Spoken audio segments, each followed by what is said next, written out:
नमस्कार दोस्तों, मैं विनय चचौंदिया आपका स्वागत करता हूं। आज पुनः आपके YouTube चैनल चचौंदिया क्लासेज में हम लोगों ने संविधान के दो भाग पढ़े हैं। एक तो संविधान सभा का और उद्देशिका का। अब हम लोग संविधान भाग एक, जो संविधान के 22 भाग होते हैं उनमें से भाग एक है कौन सा, संघ और उसका क्षेत्र, अनुच्छेद 1 से 4। इसमें आने वाले परीक्षा के जितने भी महत्वपूर्ण प्रश्न इससे बन सकते थे, छोटे बड़े हर प्रकार के प्रश्नों को मैंने बनाने का प्रयास किया है। और ये प्रयास किया कि ये जो वीडियो है ये संघ और क्षेत्र से संबंधित कोई भी प्रश्न परीक्षा में बाहर ना जाने दे। चलिए तो बिना समय बर्बाद करे प्रारंभ करते हैं। पहला प्रश्न है, भारत को संविधान में किस रूप में वर्णित किया गया?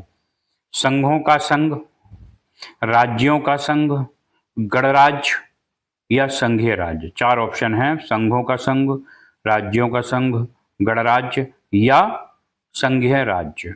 तो इसका जो सही उत्तर होगा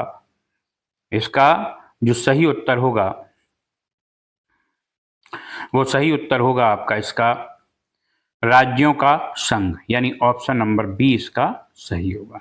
ठीक, चलिए अगला प्रश्न इसी क्रम में हम लोग करते हैं।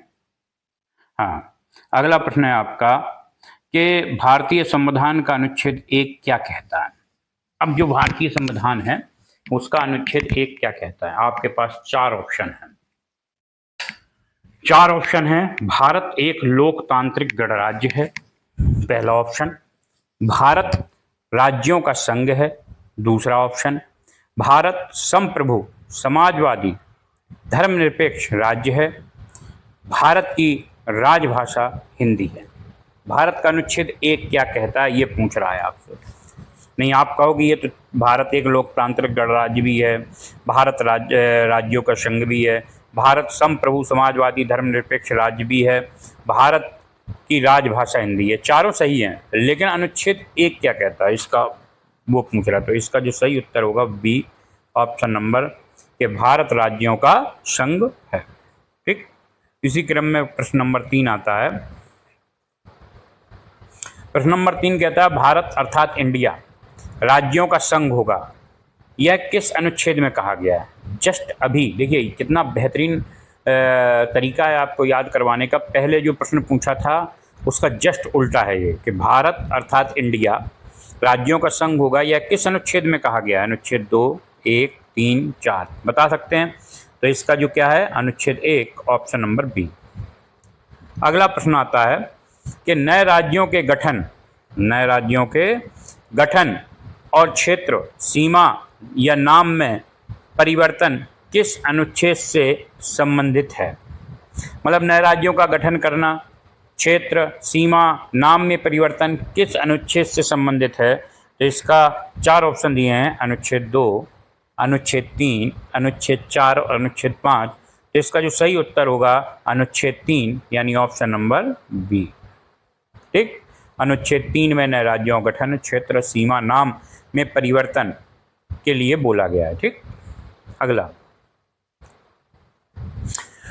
अगला कहता है, संसद भारत के क्षेत्र में नए राज्य को प्रवेश या समाविष्ट कर सकती है, किस अनुच्छेद में कहा गया? फिर से सुनिए, संसद भारत के क्षेत्र में नए राज्य को प्रवेश या समाविष्ट कर सकती है, किस अनुच्छेद में कहा गया? अनुच्छेद 2, अनुच्छेद 3, अनुच्छेद 4 या अनुच्छेद 1। तो इसका जो सही उत्तर है वो है ए, अनुच्छेद 2 में कहा गया है कि भारत के क्षेत्र में नए राज्य को प्रवेश या समाविष्ट कर सकती है संसद जो है।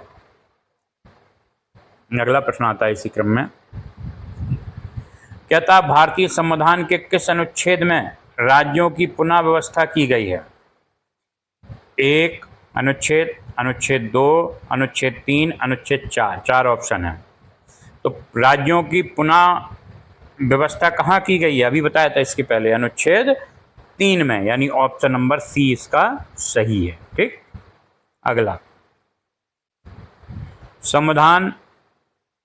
संविधान संशोधन के किस संशोधन द्वारा सीमा का निर्धारण एवं राज्यों का पुनर्गठन किया गया? फिर से सुनिए, संविधान के किस संशोधन द्वारा सीमा का निर्धारण एवं राज्यों का पुनर्गठन किया गया? प्रथम संशोधन 1951, सातवां संशोधन 1956, 42वां संशोधन 1976 या 44वां संशोधन 1978? तो इसका जो सही उत्तर होगा ऑप्शन नंबर बी, सातवां संशोधन 1976, ये वाला। ठीक, अगला प्रश्न इसी क्रम में आता है। हाँ, भारत के राज्य पुनर्गठन आयोग की अध्यक्षता किसने की थी? भारत के राज्य पुनर्गठन आयोग की अध्यक्षता किसने की थी? मैं आपसे ये कहता हूं कि एक भी प्रश्न, अगर ये प्रश्न तैयार कर लोगे तो भाग 1 के सभी प्रश्न आपके तैयार हो जाएंगे, फिर आपको कहीं और पढ़ने की आवश्यकता नहीं। भारत के राज्य पुनर्गठन आयोग की अध्यक्षता किसने की थी? डॉक्टर BR अम्बेडकर, फैजल अली, जवाहरलाल नेहरू या डॉक्टर राजेंद्र प्रसाद? 4 ऑप्शन है, तो इसका जो सही उत्तर है option number B, Faisal Ali. किसने की थी? फैजल अली। अगला है, भारतीय संघ में नए राज्य को प्रवेश देने की शक्ति किसके पास है? भारतीय संघ में नए राज्य को प्रवेश देने की शक्ति किसके पास है? राष्ट्रपति, संसद, प्रधानमंत्री, सर्वोच्च न्यायालय? इसके पहले मैंने कहा था संसद द्वारा भारत में समाविष्ट और नए राज्यों का बताया था एक प्रश्न, तो इसका जो सही उत्तर होगा वो क्या होगा? ऑप्शन नंबर बी होगा। ठीक, अगला, संविधान का कौन सा अनुच्छेद संसद को किसी भी राज्य में परिवर्तन करने की शक्ति प्रदान करता है? संविधान का कौन सा अनुच्छेद संसद को किसी भी राज्य के नाम में परिवर्तन करने की शक्ति प्रदान करता है? मतलब किसी राज्य का नाम बदला जा सकता है, किस अनुच्छेद में है ये? 1, 2, यहाँ पर कुछ दिया नहीं है, बिंदी है, 4। तो यहाँ पर जो कुछ दिया नहीं है यहाँ पर भैया कर लीजिए कुछ, यहाँ पर अनुच्छेद 3 कर लीजिए। क्या कर लें? अनुच्छेद 3। ठीक, तो अब देखिए अनुच्छेद 1, अनुच्छेद 2, अनुच्छेद 3 या अनुच्छेद 4 कौन सा सही है बताइए? तो इसका जो सही उत्तर होगा वो होगा ऑप्शन नंबर सी, अनुच्छेद 3। ठीक, अगला आता है, भारतीय संघ के क्षेत्र में कितने प्रकार के क्षेत्र शामिल हैं? भारतीय संघ के क्षेत्र में कितने प्रकार के क्षेत्र शामिल हैं? केवल राज्य और केंद्र शासित प्रदेश, राज्य, केंद्र शासित प्रदेश और अधिकृत क्षेत्र, केवल केंद्र शासित प्रदेश? तो भारत के जो संघ क्षेत्र में हैं वो राज्य, केंद्र शासित प्रदेश और अधिकृत क्षेत्र शामिल हैं, यानी ऑप्शन नंबर सी सही। ठीक, अगला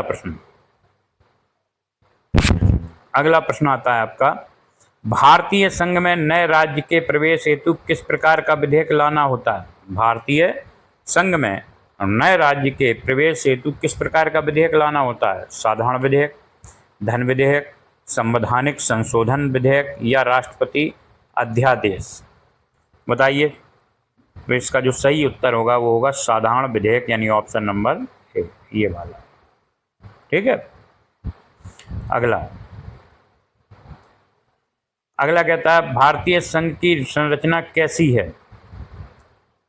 भारतीय संघ की संरचना कैसी है? संघीय, एकात्मक, अर्धसंघीय या परिसंघीय? तो इसका जो सही उत्तर होगा सी, अर्धसंघीय। ठीक, अगला प्रश्न कहता है, भारत में राज्यों की भाषा के आधार पर पुनर्गठन कब हुआ? 1947, 1950, 1956 या 1962? तो इसका जो सही उत्तर होगा वो होगा 1956, ऑप्शन नंबर सी। अगला, तेलंगाना भारत का कौन सा राज्य बना? 27वां, 28वां, 29वां या 30वां? तो सही उत्तर होगा 29वां, यानी ऑप्शन नंबर सी।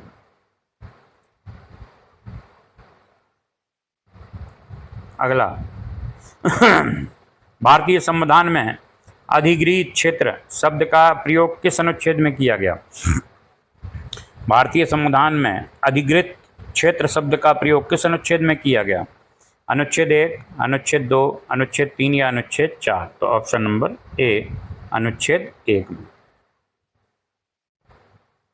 अगला प्रश्न आता है, भारत राज्यों का संघ है, ना कि संघों का संघ।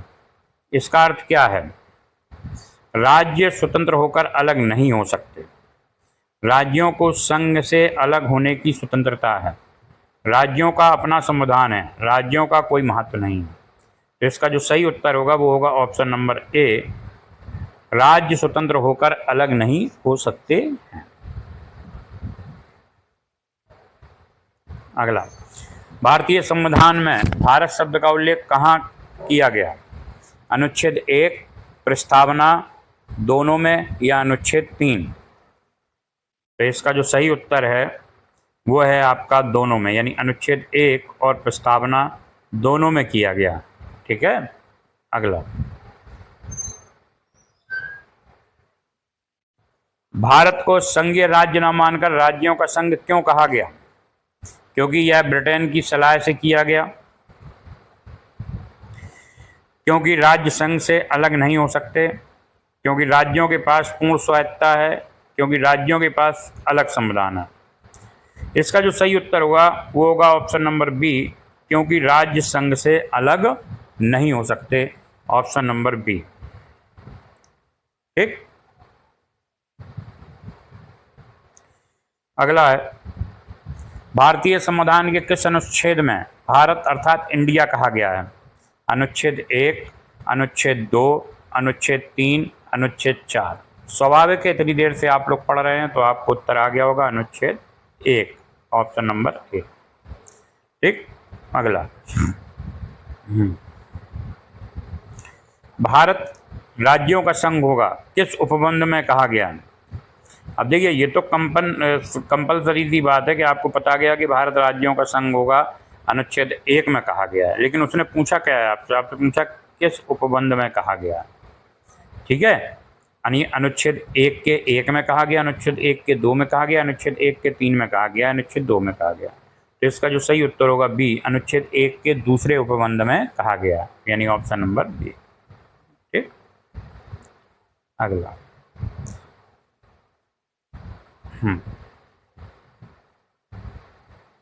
अगला आता है, कहता है अनुच्छेद 1 के उपबंध 3 में, यानी अनुच्छेद 1 के तीसरे भाग के अंतर्गत भारत के क्षेत्र को किन भागों में बांटा गया? राज्य, केंद्र शासित प्रदेश, अधिगृहित क्षेत्र? पहला ऑप्शन हो गया राज्य हुआ, केंद्र शासित प्रदेश, केवल राज्य, केवल अधिगृहित क्षेत्र। इसके पहले इस टाइप का ऑप्शन भी आया था, वो थोड़ा बदल के आया था, ओ सॉरी। तो ये क्या है? ये सीधे सीधे पूछा गया किससे? अनुच्छेद से। तो इसका जो सही उत्तर है आप लोग देख चुके हैं, ऑप्शन नंबर ए। ठीक, राज्य, केंद्र शासित प्रदेश और अधिकृत क्षेत्र में बांटा गया। ठीक। अगला, भारत में पहला भाषाई राज्य कौन सा है? भारत में पहला भाषाई राज्य कौन सा है? महाराष्ट्र, गुजरात, आंध्र प्रदेश, पंजाब? कौन सा है भाषाई राज्य पहला? तो पहला भाषाई राज्य है Andhra Pradesh, option number C. और ये कब बना था? 1953 में बना था। ठीक है, option number C, Andhra Pradesh. चलिए अगला, ऑप्शन नंबर 24। कौन सा केंद्र शासित प्रदेश बाद में राज्य बना? त्रिपुरा, मणिपुर, नागालैंड या उपरोक्त सभी? तो इसका जो सही उत्तर होगा वो होगा उपरोक्त सभी, ऑप्शन नंबर डी। ठीक। अगला, भारत में राज्यों के पुनर्गठन का मुख्य आधार क्या था? प्रशासनिक सुविधा, भाषाई आधार, ऐतिहासिक आधार, धार्मिक आधार? क्या था? तो इसका जो सही उत्तर है वो है भाषाई आधार, यानी ऑप्शन नंबर बी। ठीक। भारत में राज्य पुनर्गठन अधिनियम कब लागू हुआ था? 1950, 1953, 1956 या 1962? तो भारत में राज्य पुनर्गठन अधिनियम जो है ये कब लागू हुआ था? 1956 में। याद रखना, इंपॉर्टेंट क्वेश्चन है सी। अगला, अनुच्छेद 4 के अंतर्गत नए राज्यों के गठन हेतु बनाए गए कानून, संविधान बनाए गए कानून संवैधानिक संशोधन माने जाते हैं, साधारण कानून माने जाते हैं या असंवैधानिक माने जाते हैं, उपरोक्त कोई नहीं। तो इसका जो सही उत्तर है साधारण कानून माने जाते हैं, यानी ऑप्शन नंबर बी।